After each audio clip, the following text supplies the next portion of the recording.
Javier Padilla, buenos días. Buenos días. Tenemos aquí a uno de los protagonistas de una de las pocas buenas noticias que nos ha traído de momento el año en el sector de los medios, porque hasta ahora lo que habíamos conocido han sido despidos, cierres, malas situaciones, pero Javier Padilla forma parte del equipo del Desmarque, que ha sido comprado por Mediaset, es decir, un proyecto nativo digital se incorpora a uno de los grupos de televisión más importantes de Europa. Así que, en primer lugar, lo que me gustaría saber es, ¿cuál es la situación actual y cómo habéis llegado a esto? Bueno, pues a ver, al final aquí lo que ocurre es que 4 o 5 amigos que éramos periodistas nos unimos y hemos llegado a un momento en el que, pues un gigante como Mediaset se fijó en nosotros también nos fijamos en ellos, las cosas como son, y hemos empezado a trabajar juntos, ver dónde pueden surgir las sinergias, qué podemos aprender nosotros de un grande, que seguramente es muchísimo, y que pueden también ellos, ver en nosotros, de esas economías de guerrilla, de esas cosas que tiene uno cuando está en una startup y que a veces pruebas muy rápido, tienes errores muy rápido y digamos que son un poco los factores que a nosotros nos han dado ventaja en el sector actual, ¿no? O sea que entiendo que ellos vieron ahí también una oportunidad y ahora estamos en la fase de conocernos ya un poco más internamente, de conocer equipos y empezar a trabajar para hacer esto lo más grande posible. Uh-huh. Para que quien no pueda más o menos conocer el Desmarque, ¿cómo le presentarías el proyecto? ¿Cómo presentarías el Desmarque a alguien que no sepa qué es este proyecto? Pues mira, el Desmarque es, digamos, un medio que siempre ha puesto en valor el tema regional. Es decir, para nosotros era muy importante que, igual que el Madrid tiene al Marca, por ejemplo, ¿no? O el Barcelona tiene al Sport, Mundo Deportivo y tal, pues alguien que fuera del Sporting de Gijón o del Betis o del Valencia tuviera un equipo que le dedique esa misma importancia y que le dé ese valor, ¿no? Al final había un dato, ¿no? Y es que el 50 y pico, el 60% de las búsquedas de fútbol en España, hechas dentro de España, no son ni de Madrid ni de Barça. Entonces ahí había un nicho interesante. Nosotros arrancamos como un medio de Sevilla, vimos que el modelo de Sevilla funcionó muy bien, creció muy rápido y empezamos a extenderlo, Cádiz, tal, ¿no? Y ya en el año 2010 creo que nos fuimos a Bilbao, que fue la primera vez que salimos de Andalucía, y a partir de ahí ya empezamos digamos a intentar movernos por fuera. Y muy contentos, ha pasado el tiempo y la verdad es que fuimos creciendo, como todo, también con nuestros aciertos, con nuestros fallos, porque si dijéramos que todo ha ido perfecto desde el primer día, sería mentira. Pero ya digo, es esa capilaridad regional, no esa capacidad para intentar que el lector de un equipo teóricamente pequeño para otros medios, para nosotros sea el grande, ¿no? Colocarlo en el centro. Uh-huh. Así que podemos decir que básicamente vosotros habéis ocupado un nicho que los grandes medios deportivos, estamos hablando de AS, de Marca, Mundo Deportivo y Sport, más o menos tenían de lado. Sí, en realidad es eso, o sea, se trata de ver dónde ellos, por mercado, por inercia y por tal, decidían no llegar. ¿Y qué ocurre? Bueno, que hay un mercado, por ejemplo, publicitario al que sí le resultamos muy interesantes porque le permitimos, cubrir el mapa a todas esas personas cuyo primer equipo no es el Madrid ni el Barça, ¿no? Y hay ciudades, sobre todo en País Vasco, en Valencia, en Sevilla, en Málaga, en muchos sitios donde al final ese usuario, ese lector final, que también es atractivo para las marcas y demás, ya digo, no es ni del Madrid ni del Barcelona y lo que está deseando es que alguien lo trate y lo ponga ahí en primera línea. Uh-huh. ¿Y cuáles son las magnitudes del Desmarque? Es decir, ¿cuánta gente estáis trabajando? ¿Cuáles son vuestros datos básicos para presentar la empresa? Pues mira, tenemos una redacción central que está en Sevilla porque nacimos aquí y para nosotros al final fue como muy importante romper también esa inercia de abrir un medio y poner la redacción en Madrid o en Barcelona. Entonces, aquí en Sevilla aproximadamente puede haber unas 30, 35 personas, ¿vale? Que están en nuestra plantilla, son personas que están contratadas. Después tenemos una red de freelance por España que nos hacen llegar al resto, ¿no? Con algunas salvedades, no todos los que están por el resto de ediciones son freelance, hay también trabajadores contratados del Desmarque, pero sí hay casos, periodistas que trabajan también para otros medios, colaboran con otras radios, etcétera, y que sí son pues eso, ¿no? Periodistas que trabajan para nosotros a tiempo parcial. Y en total, sumando a los de aquí, a los de fuera, pues estamos eso, en el entorno de las 80 personas aproximadamente, ¿vale? Incluyendo a lo que sería también pues el equipo de diseño, el equipo de redes y la parte de ingeniería, ¿no? Básicamente, después tenemos una audiencia media, varía con los meses, ¿no? De entre 2,5 millones de usuarios únicos. Según Comscore, sabemos después que Analytics pues tiene uno más, pero bueno, al final digamos que hay que ceñirse a lo que diga Comscore.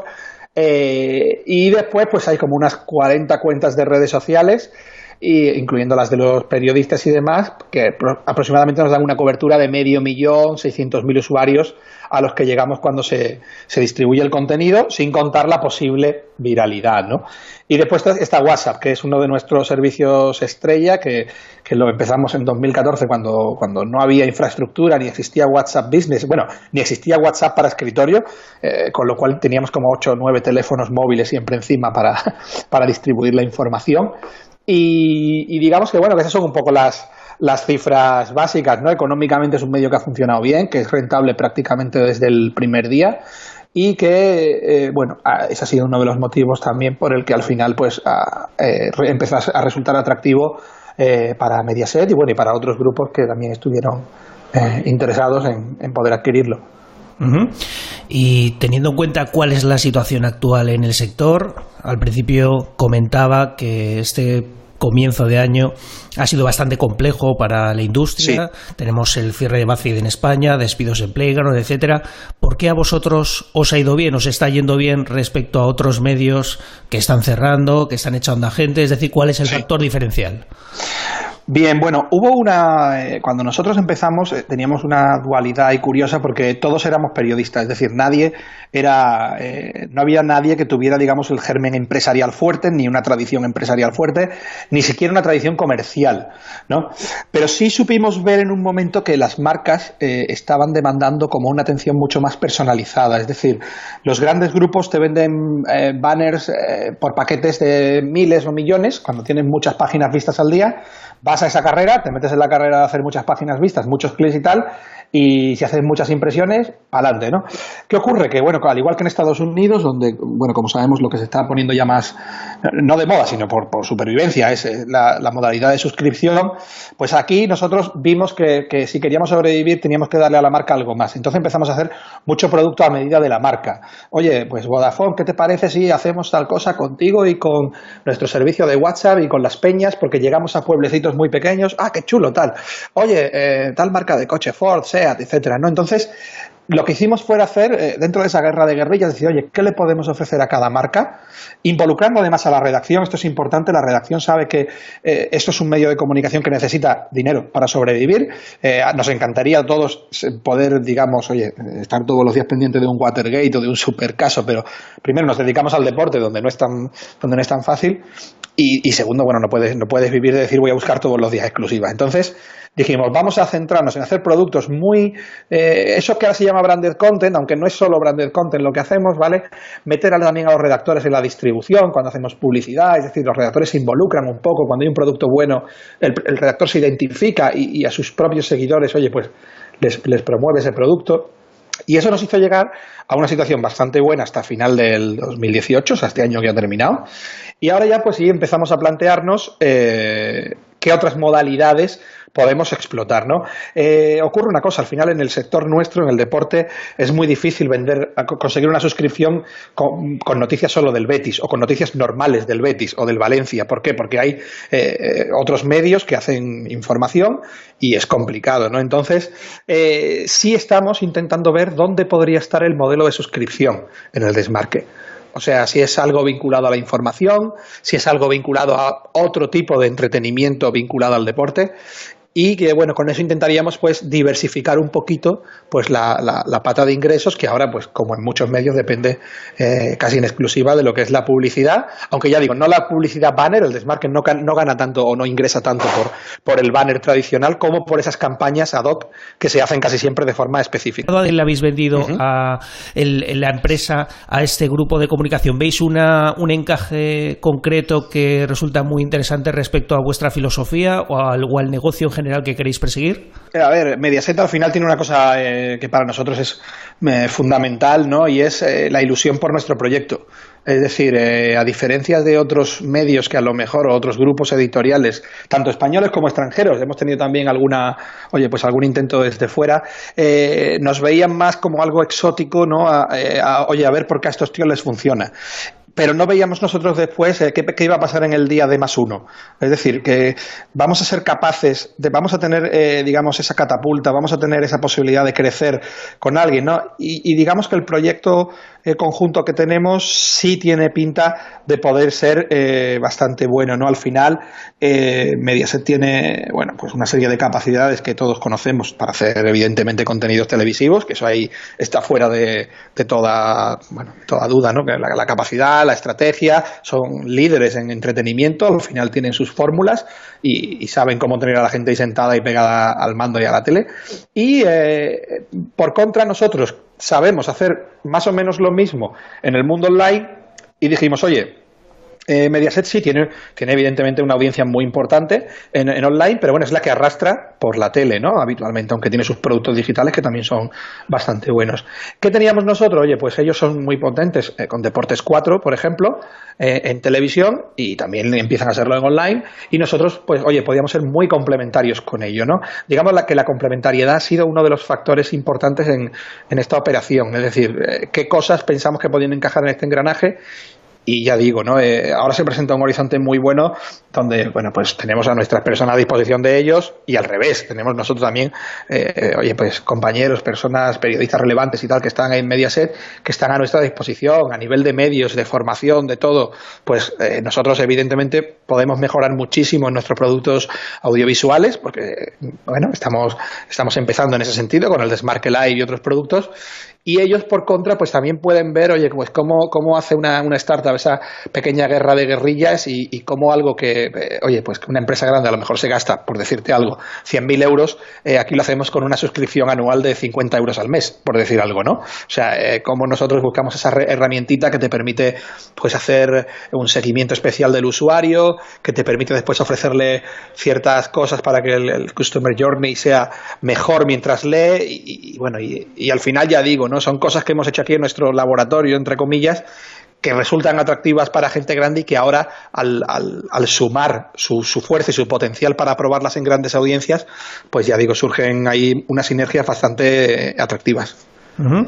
Estás hablando todo el rato en concepto de startup, que es lo que sois, es decir, una empresa netamente digital que nace hace algunos años. Desde ese punto de vista, ¿el mejor de los mundos será este? Es decir, acabar vendiendo a una empresa grande. ¿Os hubiera gustado seguir desarrollando el producto más allá? ¿Vuestra idea era precisamente en algún momento vender y seguir en la empresa, pero desarrollándola con más recursos, los que os pudiera dar otra empresa? Bueno, esa pregunta es bastante buena porque no creo incluso ni que tengamos una respuesta única, ¿no? En todo este proceso de negociación, que ha sido largo, hemos pasado por varios estados, ¿no? El primero, el romántico, porque esto al final lo creamos, pues 5 o 6 amigos que no teníamos ni idea, ¿no? Y que fuimos, cuando yo leí unos años después el libro de la metodología Lean Startup, yo decía, joder, es lo que hemos hecho nosotros, pero sin saber que esto tenía un nombre, ¿no? Que era, tenemos un servidor en Lycos, aquella empresa que tenía Telefónica, por 49 euros en el año 2006. Se nos cae el servidor, ¿qué hacemos? Oye, pues necesitamos un servidor de 200 euros al mes. Y decíamos, joder, no tenemos 200 euros al mes. Éramos becarios, éramos en aquella época, nos costaba reunir 200 euros al mes, ¿no? Entonces, empezamos con el tema de prueba, error. Cuando llegamos a un punto en el que ya esto era una empresa interesante, ¿no? Ahí también hay dos personas fundamentales en el Desmarque. Una es nuestro director, Federico Quintero, que tuvo una visión comercial muy buena, que es la que nos ha llevado aquí, y otra, Antonio Lapi, que fue quien nos dio un poco esa textura empresarial que no teníamos ninguno de nosotros, ¿no? Y llegamos con ese equipito al año 2014 aproximadamente, que fue cuando el Desmarque, ya tuvo un punto de inflexión, empezó a crecer fuerte, y en ese momento sí empezamos a decir esto a dónde va. Es decir, esto ¿qué tiene como meta? ¿Hasta dónde lo podemos llevar nosotros? Era un poco la pregunta, ¿no? Y claro, te dabas cuenta que incluso reinvirtiendo todos los recursos propios, porque era una empresa que tenía buenos márgenes, había mucha incertidumbre con respecto a cuál era el techo de crecimiento y a cómo podíamos hacerlo, ¿no? Entonces, en varios escenarios salía que lo mejor para nosotros probablemente era eso, tener una alianza con un grande, bien que nos compraran al 100%, aunque sabíamos que no era quizá ni lo bueno para ellos ni lo bueno para nosotros, o bien como ha ocurrido, ¿no? Una compra mayoritaria, pero con una vinculación muy fuerte por nuestra parte durante los próximos años para hacer que el proyecto pues realmente pueda subir los escalones esos que no podíamos subir hasta antes de estar con Mediaset. Uh-huh. Y teniendo en cuenta que ahora vais a disponer de más recursos, una infraestructura mejor a vuestro alrededor, ¿cuál es el objetivo del desmarque? Bueno, pues digamos que el objetivo es mejorar todo, desde, por ejemplo, la analítica. Oye, nosotros hemos trabajado siempre, bueno, como todo el mundo, primero con Google Analytics, después tenemos otras herramientas propias, pero bueno, al final dices, oye, pues adopto ahora otra solución adicional, meto otras herramientas de monitorización del contenido. Bueno, hay un know-how muy interesante, al ser ellos una empresa grande, pues una empresa grande para la que además la audiencia es fundamental. Sabemos en tele cómo funcionan, o sea, si algo no funciona, el tercer programa se lo cargan, o sea, están todo el día midiendo, pues en la parte de analítica muy bien, en la parte de fuerza comercial pues también no es lo mismo, evidentemente, ¿no? A nadie escapa que no es igual ir a vender siendo el Desmarque que siendo Mediaset.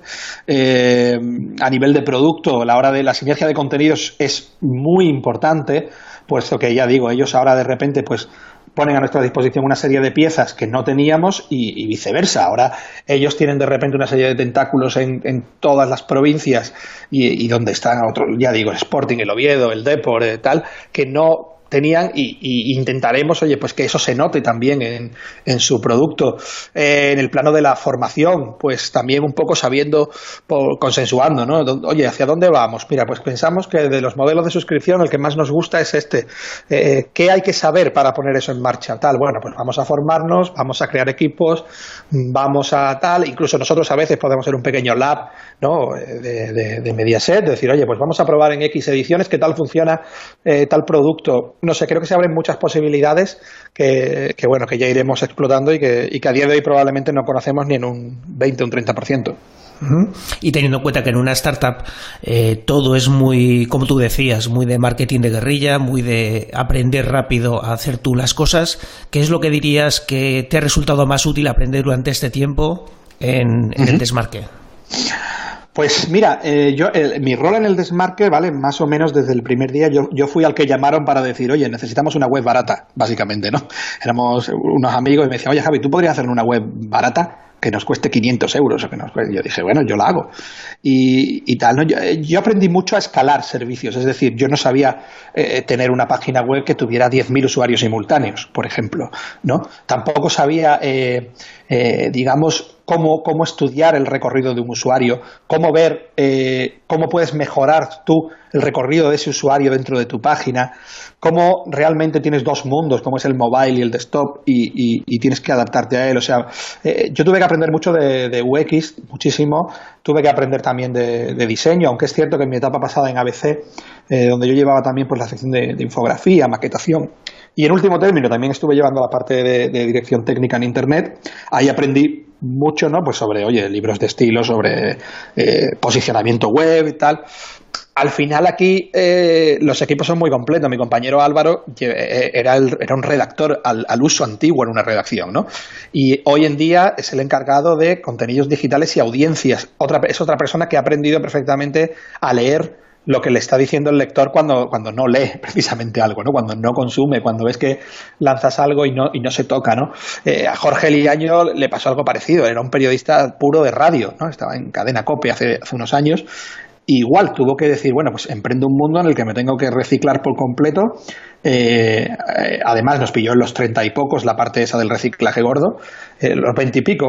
Estoy pensando que algún compañero tiene 37, 38, no llegamos a los 40 la mayoría.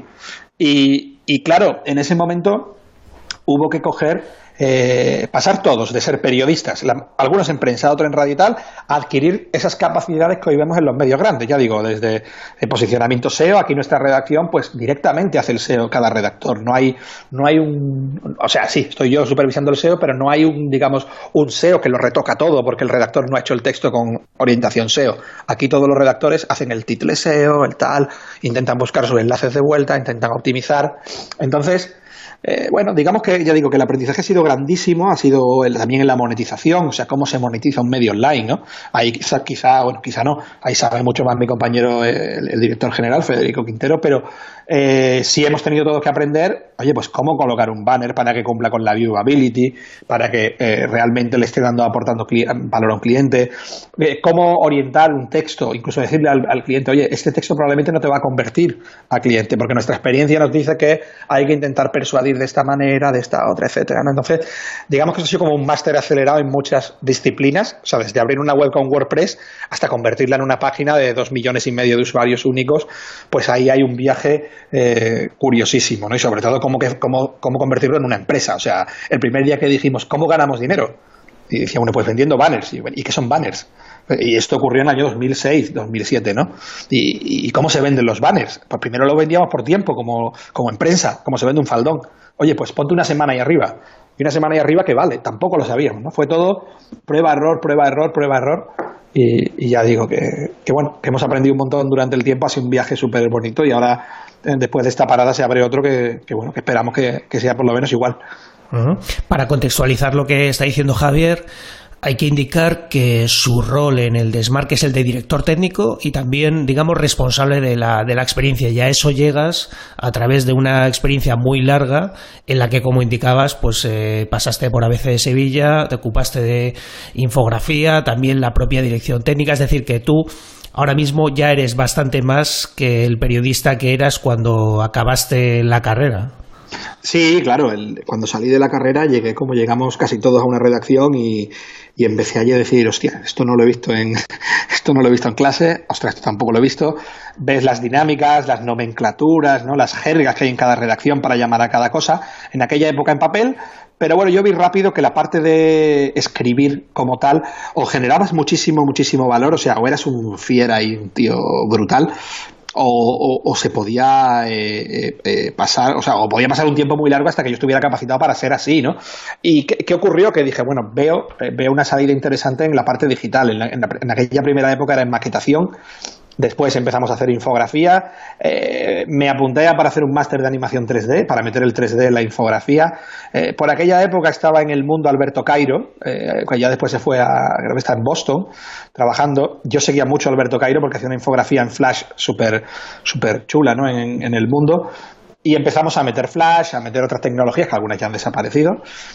Y claro, empezamos a montar vídeo, el bagaje es grande, ¿no? Hoy en día cualquiera de los 4 socios fundadores del Desmarque pues sabe hacer muchas de esas cosas que decían que iba a ser del hombre orquesta, pero claro, hemos tenido que pasar por todas ellas, saber hacer vídeo de forma decente, saber hacer audio, saber hacer podcast, saber, bueno, y por supuesto escribir, ¿no? Escribir y hacer una historia, ¿no? Ahora, por ejemplo, estamos muy metidos aquí en formar a los compañeros en la mejor forma de storytelling en Internet, ¿no? ¿Por qué?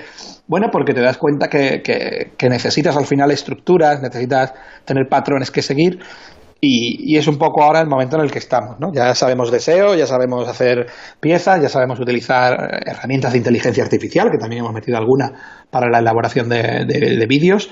Pues ahora estamos en la fase de las cosas que hacemos los humanos, que yo creo que van a tener una buena vida, pues que sean de una calidad lo más alta posible, porque eso sí, creo que van a ser las únicas que van a sobrevivir, ¿no? El periodismo al peso, yo creo que tiene los días contados, al igual que lo tiene la publicidad peso, y al final eso no deja de ser una buena noticia para los lectores y, bueno, incluso también para las empresas, porque nos va a obligar a intentar alcanzar la excelencia, ¿no? Y teniendo en cuenta además todo lo que has ido contando acerca de tu propio crecimiento, lo que has aprendido en el Desmarque, ¿qué es lo que recomendarías ahora mismo a alguien que te pueda estar escuchando y que quizás está a punto de terminar su licenciatura, su grado en periodismo? Pues mira, yo creo que es fundamental la especialización. O sea, cuando uno sale de la carrera intenta aprender muchas cosas, eso está bien, pero tienes que ver esa cosa que te va a hacer distinto, que te va a hacer realmente distinto. La capacitación tecnológica ya, por suerte o por desgracia, yo creo que por suerte, se da casi por sabida. Es decir, ya que tú sepas inglés ya era como algo muy tal, pero ahora que tú sepas manejar más o menos bien Photoshop, Adobe Premiere y ciertas herramientas se medio sabe. Oye, voy a ser un buen periodista de datos. Bueno, pues voy a saber manejar herramientas de datos, voy a saber, qué cosas se puede hacer en JavaScript a un nivel de programación medio, ¿no? No hay que ser un gran programador, pero sí empezar a tener curiosidad, a trastear las herramientas y ya digo, o sea, a mí lo que me ha funcionado bien casi siempre ha sido la especialización. Cuando en ABC me dijeron, vete a escribir de agricultura, yo, o sea, me moría de la tristeza al principio y me di cuenta al año que era lo mejor que me había pasado, ¿no? Porque había muy pocos periodistas escribiendo de agricultura especializados en periodismo agrario, que es un periodismo además más o menos complejo porque mezcla información económica, social y tal. Estaba contento y a los 2 años estaba escribiendo artículos para Bruselas y tal, económicamente estaba súper bien pagado. Y yo decía, joder, pues nunca me habría planteado ser un periodista agrario, ¿no? Y me vino muy bien por contactos y por muchas cosas. Entonces yo, primero eso, ¿no? Tendría súper claro que la capacitación tecnológica es fundamental. Una leve base de programación no la descartaría porque creo que puede venir muy bien para aprender a conceptualizar y otras cosas que van a ayudar que te van a ayudar en tu vida, no solo en el periodismo. Y después sería una especialización en algo más o menos concreto en cuanto a contenidos. Ya digo, o sea, decir, oye, pues hoy voy a intentar ser muy bueno en periodismo político y le voy a dar una visión completamente distinta, ¿no? Al final, si no, hay mucha gente haciendo lo mismo a diario. Hay miles de personas cubriendo ruedas de prensa, miles de personas haciendo periodismo de declaraciones y eso ya pues está como bastante pasado, ¿no? Uh-huh. Y ¿recomendarías emprender? Es decir, a alguien que tenga alguna clase de idea de proyecto digital, hoy por hoy, tal y como están las cosas, como está el sector, ¿tú crees que hay espacio para nuevos proyectos, nuevas ideas? Y si lo crees, ¿dónde ves los huecos? Bueno, a mí esta pregunta es recurrente en el sentido de ha ido cambiando un poco con el tiempo mi respuesta, ¿no? Yo al principio le decía a todo el mundo, sí, hay que emprender, ¿no? Y con el tiempo también te das cuenta que bueno, hay que emprender, pero hay también que aprender a crear buenas condiciones para que haya buenos empleados, ¿no? Sí creo que está bien emprender cuando dejas la carrera, ¿no? Y adquieres un poco de formación un año en una o en 2 redacciones, probar a ver si tienes algún modelo interesante, ¿no? Hoy cualquiera, igual que ha ocurrido con los youtubers más famosos, tiene la posibilidad de irse a YouTube, abrirse un canal e intentar destacar por algo, ¿no? Cuando tú consigues destacar por ti mismo en algo, primero tienes una satisfacción personal brutal y después eres capaz de decir, oye, estas son mis credenciales, yo no vengo a aprovechar una marca. Yo no me voy al Español, al País, al Desmarque, al Mundo, a hacerme una carrera periodística con el tiempo, pero siempre con el paraguas de una gran marca, sino que yo solo he sido capaz de crear un contenido, de sacarlo más destacado, de venderlo bien, y para mí eso también es emprender, ¿no? Yo creo que ese microemprendimiento que además después yo intento que lo tengamos dentro de la empresa, es decir, para mí el intraemprendedor, esa persona crítica que es un empleado, pero que te dice, oye, creo que este proceso lo podemos mejorar de esta manera, para mí es fundamental. Entonces, yo solamente, digamos, que animaría a la gente a que lo de emprender se lo tome como un máster, quizá, es decir, oye, voy a hacerlo, no sé si voy a ser emprendedor toda mi vida, pero sí voy a ponerme en la piel de aquella persona que después tiene que pagar nóminas, de esa persona que después tiene que ser capaz de pagar la luz, el agua, los seguros sociales, todo ese tipo de cosas, porque de esa forma incluso cuando después estés en el otro lado y pidas, vas a saber mucho mejor por qué a veces te tiene que decir un jefe, oye, ahora mismo no puedo darte más, porque por lo que sea no estamos generando el valor económico que tenemos que generar, ¿no? O sea que yo lo recomiendo más como una experiencia de vida, porque después es cierto que si todos fuéramos emprendedores se empobrecería el sistema de la seguridad social, se empobrecerían muchas cosas, ¿no? Porque, bueno, al final cotizas más siendo como trabajador, etcétera, ¿no? Pero sí creo que sería interesante eso, que la gente se diera siempre la oportunidad de intentar emprender durante un año de su vida al menos para conocerlo todo mejor. Y vista la situación actual de la industria, ¿cuál es tu diagnóstico? Es decir, ¿hacia dónde vamos? ¿Hacia dónde va el sector de los medios digitales? ¿Qué crees que va a suceder? ¿Crees que va a haber margen para que pues muchas cabeceras puedan sumarse a los ingresos por usuario, ya sean por miembros o por suscriptores? ¿Van a aparecer otros modelos? ¿Qué crees que va a suceder en concreto en el mercado español? Bien, a ver, yo creo que está bien que el mercado español ha madurado con respecto a hace unos años, cuando, por ejemplo, el país intentó ponerse un muro de pago y bueno, pues no fue nada bien, ¿no? E incluso Orbit, pues tampoco fue muy bien, y Kiosco tampoco fue demasiado bien, ¿no?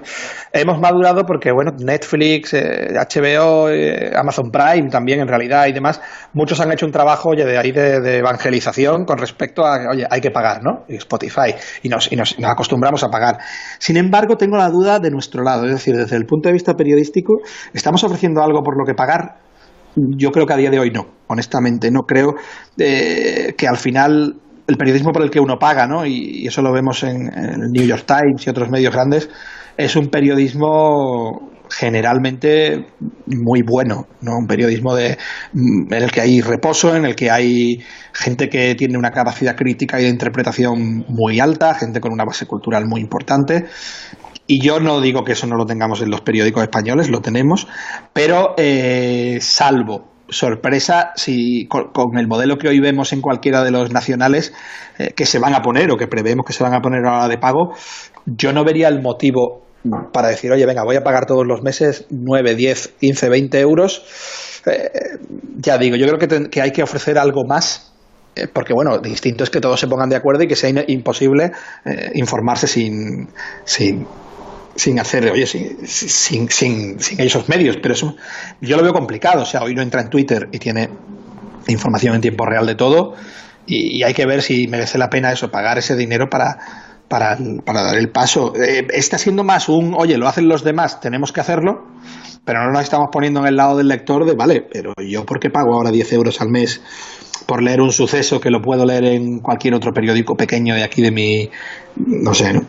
Ya digo, lo veo complicado desde el punto de vista del producto, que no lo veo maduro a día de hoy, ¿no? Y ya digo, es el mismo motivo por el que nosotros no nos planteamos hoy hacer el desmarque de pago, porque pensamos que tenemos que dar con ese X, que no lo tenemos claro ni al 50%, ese X por el que tú dices, ostras, yo por esto sí pago. Me están entreteniendo, me están dando un contenido diferencial, voy a saber más que el que no paga. O sea, al final hay una serie de cosas que no es solo acceder al titular y al texto, ¿no? Sino que ahí tiene que haber un valor añadido que yo no lo encuentro. Entonces, veo que la carrera puede ser un poquito peligrosa en los próximos meses y que no va a ser fácil para ninguno de ellos llegar a los primeros 30.000 o 40.000. O sea, no hablo ya de cifras muy grandes, sino de llegar a 30 o 40.000 usuarios de pago reales. Lo veo complicado. ¿Y cómo ves la relación de los medios con los grandes de Internet? Es decir, Google, Facebook, etcétera. ¿Crees Sí. que en los próximos tiempos podemos ver novedades? ¿Crees que estamos pagando ahora mismo el error de haber confiado demasiado en ellos? ¿Cuál crees que va a ser el desarrollo de esa relación tan complicada a veces? Sí, eso que dices es, vamos, muy interesante porque, bueno, todos hemos vivido el desengaño brutal con Facebook en los últimos 2-3 años.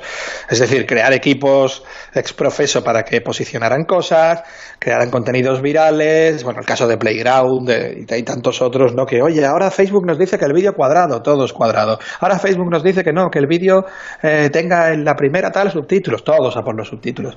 Ahora el algoritmo dice que bla, bla, bla. Ahora la página llega menos, ahora llega más.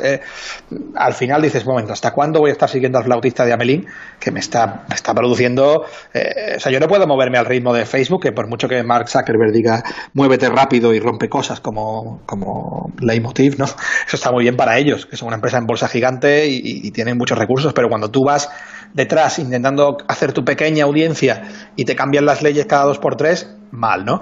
Google ahí creo que sí lo ha hecho bastante mejor, es decir, a pesar de que AMP es una galletita que puede salir bien o mal, pues mira, nos da algo que es que nuestro usuario tiene buena experiencia, me cuenta bien la visita en Analytics y en Comscore y puede ofrecer publicidad optimizada y que va rápida, oye, pues adentro, ¿no? El SEO sigue funcionando y cada vez mejor, por lo tanto, oye, lo que vas ofreciendo, en principio, vas mejorando la experiencia final de usuario, y si eres bueno y si optimizas mucho, estás ahí arriba, bien, ¿no?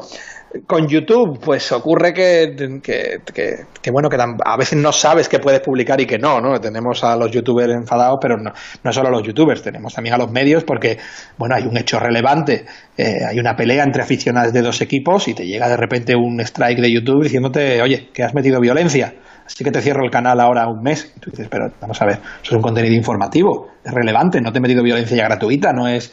Y sin embargo ves otros vídeos, ves que en YouTube Kids se cuela, oye, pues cómo suicidarte. Entonces tú dices, en esta pelea con los algoritmos, a veces lo que uno tiene es incertidumbre y un poquito de indefensión, ¿no? Yo creo que también, una de las cosas de las que me estoy satisfecho y orgulloso es por las mañanas entro y miro la analítica de mi medio y quiero ver una tarta muy diversificada. O sea, si tengo todos los huevos metidos en el SEO, todos los huevos en redes sociales o tal, tengo un problema. No, a mí me gusta mucho que siempre digo, mira, si se me cae el tráfico directo, bueno, pues oye, sí, pierdo un 30%, un 20% de mi tráfico, pero tengo ahí un 60 o un 70 que me permite sobrevivir. Si se me cae el SEO, hombre, el SEO es muy importante en el desmarque, pero no me rompería todo el medio. Es decir, si pierdo un 20% en SEO, bueno, pues sigo teniendo otro. O sea, yo tengo una tarta muy equilibrada en Twitter, Facebook, en Google, en tráfico directo, en referrals, con partners que tenemos colaboración estable, ¿no? Con las ligas manager, Comunio, Comuniazo. Todo eso a nosotros nos digamos que ha sido una obsesión desde el principio, el decir, cuidado con tener siempre tu fuente de tráfico vinculada a una estrategia de una multinacional gigante, porque se te cae el negocio de un día a otro, y eso le ha pasado a muchas empresas y bueno, es más de no conocer las reglas de Internet. Al final a ellos les importa muy poquito una pyme de aquí de España, y para ellos no el desmarque, La Vanguardia o el propio grupo Vocento, para ellos es casi una pyme, porque bueno, facturan burradas, ¿no? Ya sabemos que Amazon, por ejemplo, se permite el lujo de pagar diariamente, no sé si eran 8 o 10.000 euros de multa en Francia, bueno, por poder poner los libros a otros precios, ¿no? Pues los libreros los denunciaron, ganaron, pero para Amazon pagar 10.000 euros diarios de multa son cosquillas, es un suspiro, ¿no? Y se lo permite y le da igual. Entonces, sabiendo esas reglas, yo ya digo, yo creo que lo de crear una estructura de adquisición de tráfico compensada es lo mejor para no tener esas peleas grandes que, oye, me cierran Google News, me hundo, me cierran Facebook tal, me hundo. No, o sea, eso no se podría vivir así, ¿no? Hay que trabajar todas las fuentes y mañana sale una nueva, voy y la pruebo. Y estar fuerte en todas, y así cuando te peguen un bocado, pues el bocado será más pequeñito.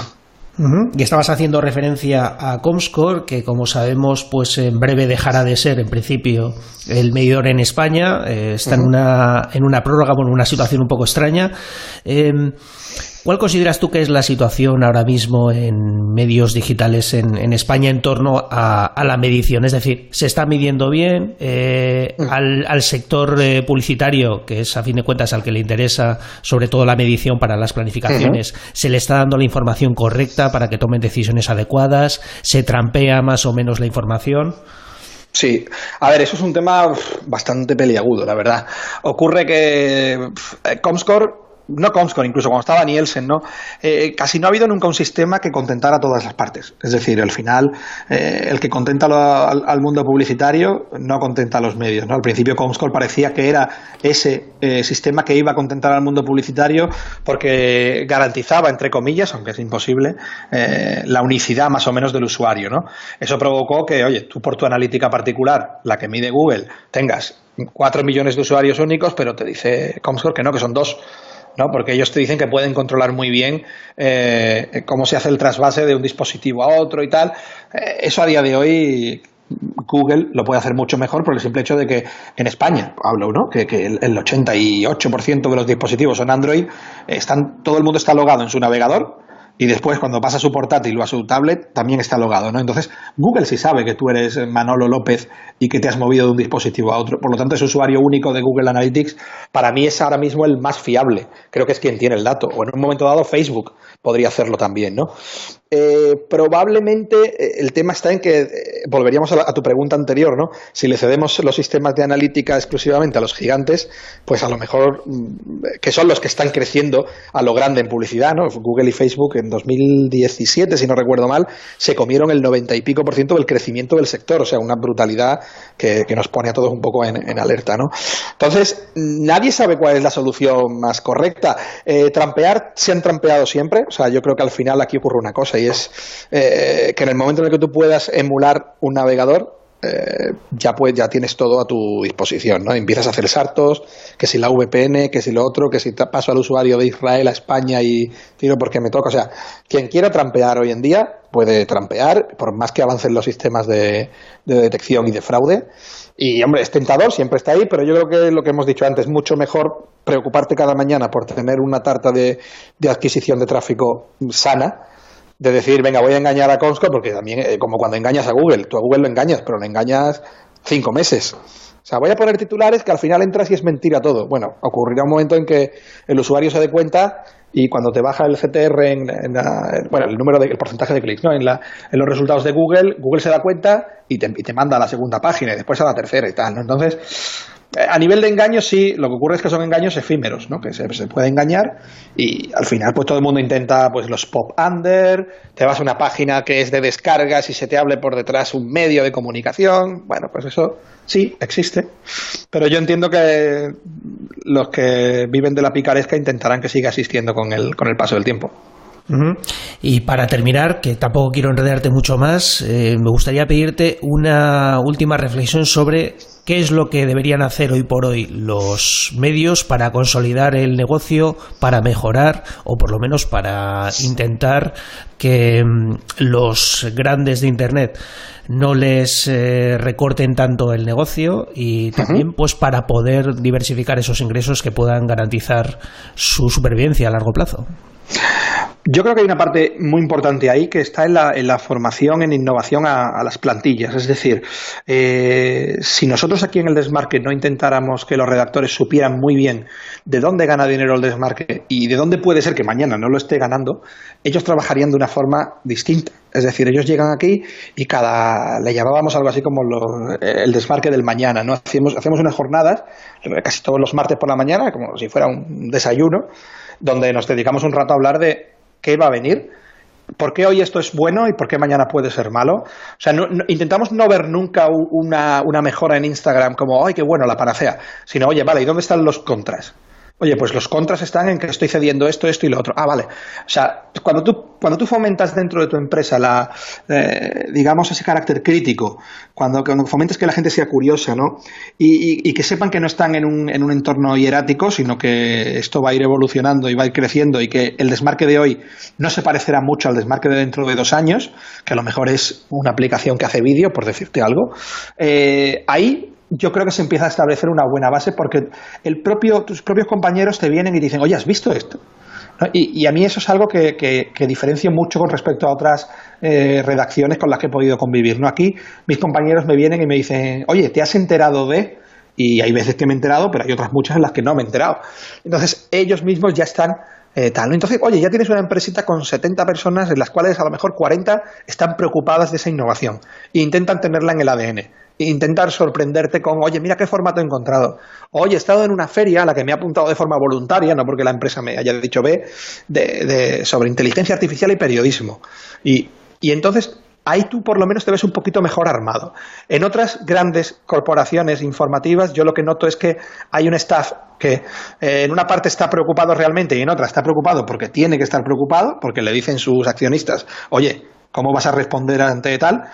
Pero después tú rascas un poco y te das cuenta que la gente está metida en o sea, haciendo un símil, es un poco el hámster, ¿no? En la ruleta.